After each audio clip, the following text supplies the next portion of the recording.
Welcome to News Mongolia, where we bring you the latest stories and updates from across the nation and beyond. I am Batsir Namshar. On News Mongolia today, Mongolia hosted a UNESCO dialogue on AI-enabled higher education. New digital systems and drone technology are being integrated into the global postal service. 15 Mongolian citizens have been evacuated from Israel. For the news, stay tuned.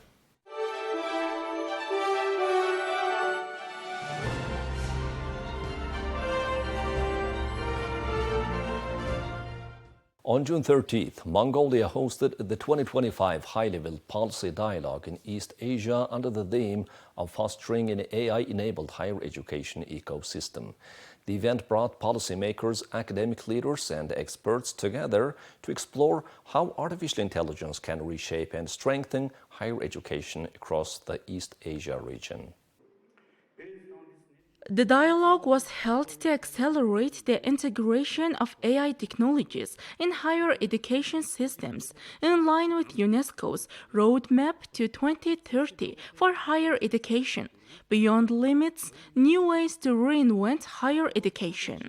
It also supported the advancement of United Nations Sustainable Development Goal 4, which focuses on inclusive and equitable quality education. Discussions centered on how AI can enhance accessibility, learning outcomes, institutional effectiveness, and regional collaboration in education.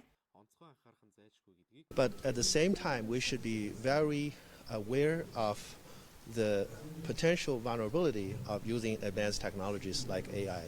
So, for example, in terms of protection of sensitive individual data and national sovereignty in the data usage, we should be very careful in designing a prudent strategy in pulling all the positive potential of the AI, and then at the same time controlling any potential risk involved with using AI. In my opinion, UNESCO has been adopting a very prudent but very comprehensive strategy for allowing AI to be used in higher education innovation. And the UNESCO International Center for Higher Education Innovation, or UNESCO ICHI, has been pioneering some of these efforts. One concrete example is the so-called micro-certification programs, where we are partnering with about 120 higher education institutions around the world to develop courses to systematically train AI experts so that they can educate the future leaders of different countries in the adoption of AI technologies in not only higher education but also in the scientific discovery process. Mongolia is not significantly behind in harnessing artificial intelligence. What truly matters is how to bring these achievements and technological advances to people, how to train them here, and how to ensure that users have the necessary knowledge and information. This policy dialogue is being held under the core message that unless policymakers, leadership, and most importantly, technology companies all reach a shared understanding, moving forward could lead to disorder. It's essential that everyone is aligned before taking the next steps.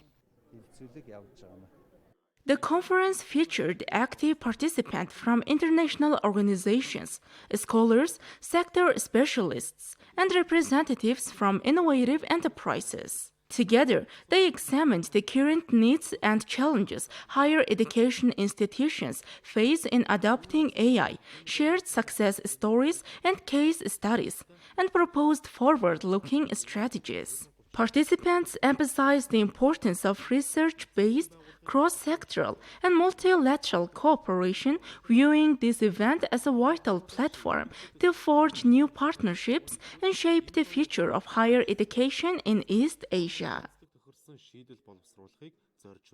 Mongolia is hosting a major Asia-Pacific Postal Summit for the first time in 14 years, bringing 32 countries together to explore digital transformation and use of artificial intelligence and drones in the postal sector. as traditional mail declines. The summit aims to shape the future of postal services through innovation, international cooperation and sustainable development across the region.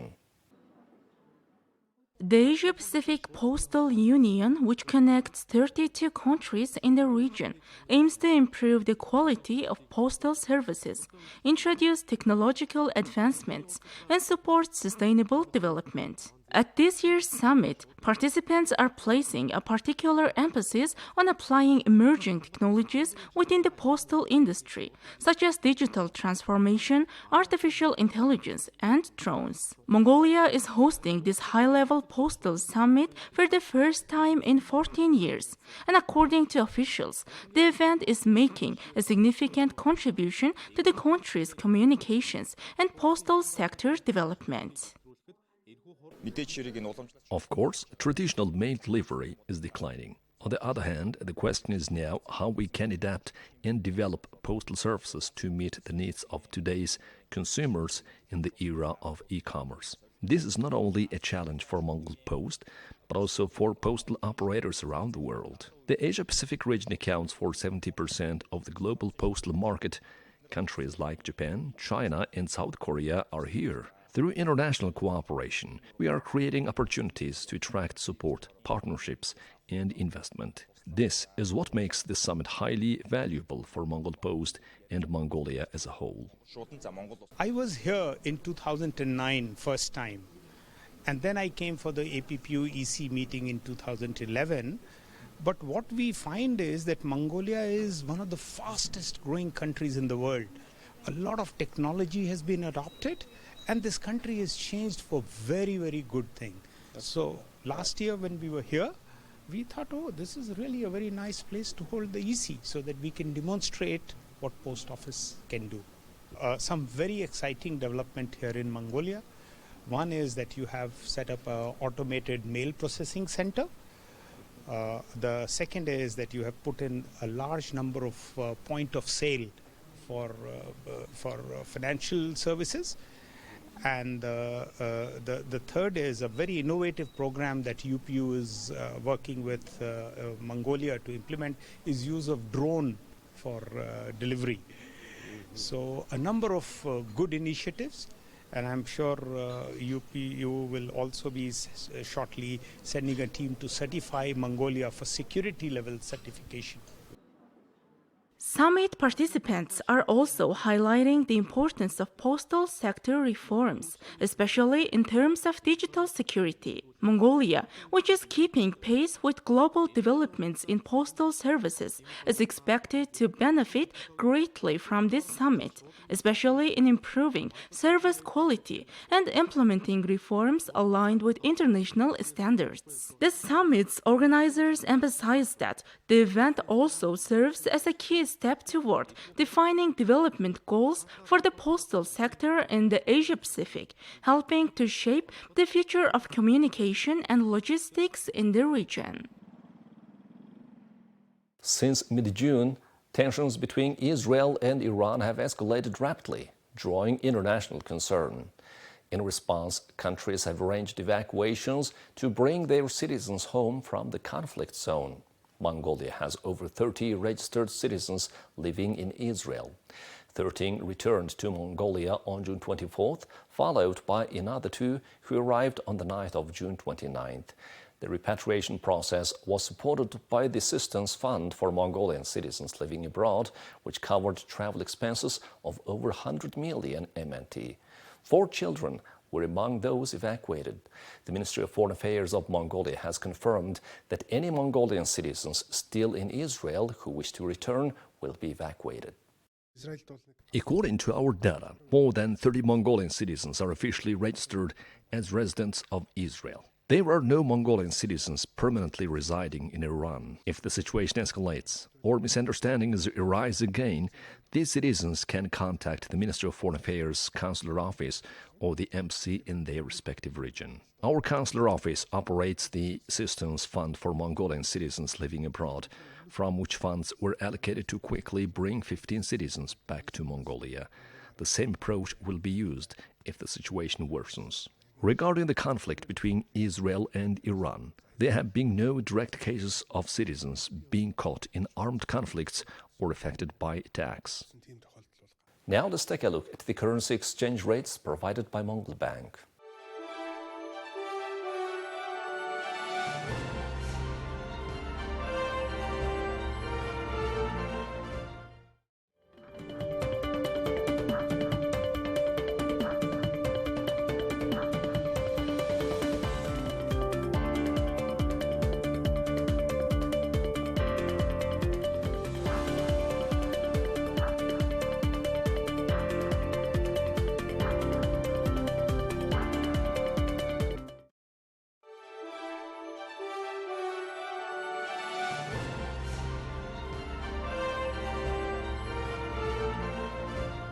Now let's take a look at international news from our partner agencies.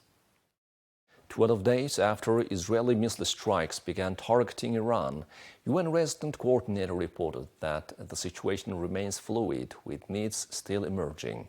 Speaking via video link to a meeting in Geneva, he confirmed that 627 people have been killed and nearly 5,000 injured. He also noted that Tehran had emptied out as millions of residents fled the city, mostly heading north in search of safety. He said that a clear picture is forming, with several hospitals reportedly hit. The strikes have also triggered a spike in the number of Afghan refugees returning home. According to the UN Refugee Agency, over 36,000 Afghans crossed back into their country on June 26th alone. Some voluntarily, others deported. Discussions are ongoing with the Iranian government on adapting UN programs to meet growing humanitarian needs. In the early morning hours of June 13th, a number of attacks took place in Tehran and other parts of Iran. And then over the next 12 days, there were multiple attacks by either side. As per government estimates, we know that there have been 627 people killed and almost 5,000 injured. In Tehran, we could very clearly observe that, of course, from the first morning hours of that Friday, millions, left the city, mostly towards the north. We know that the health sector has very specific needs because of the kind of hits on several hospitals, on health equipment such as ambulances. We stayed here throughout the conflict and are now in discussions with the government how to adapt the program to meet emerging needs that are only kind of becoming clear in these days. It's only a few days since the conflict basically has stopped and the ceasefire was agreed upon. How the conflict impacts the refugee situation. It's a bit early to basically already assess this, but what we have seen is that the returns from Iran to Afghanistan have increased. Partly probably through self-evacuation, but also through deportations.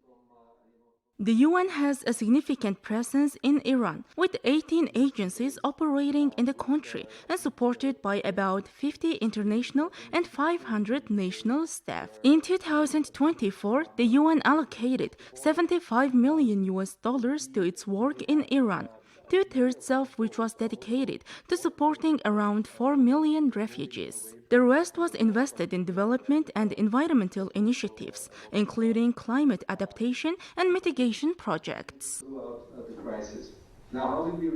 Well, that's all for today. Thank you for staying with us. We'll see you tomorrow with more news and updates. Goodbye.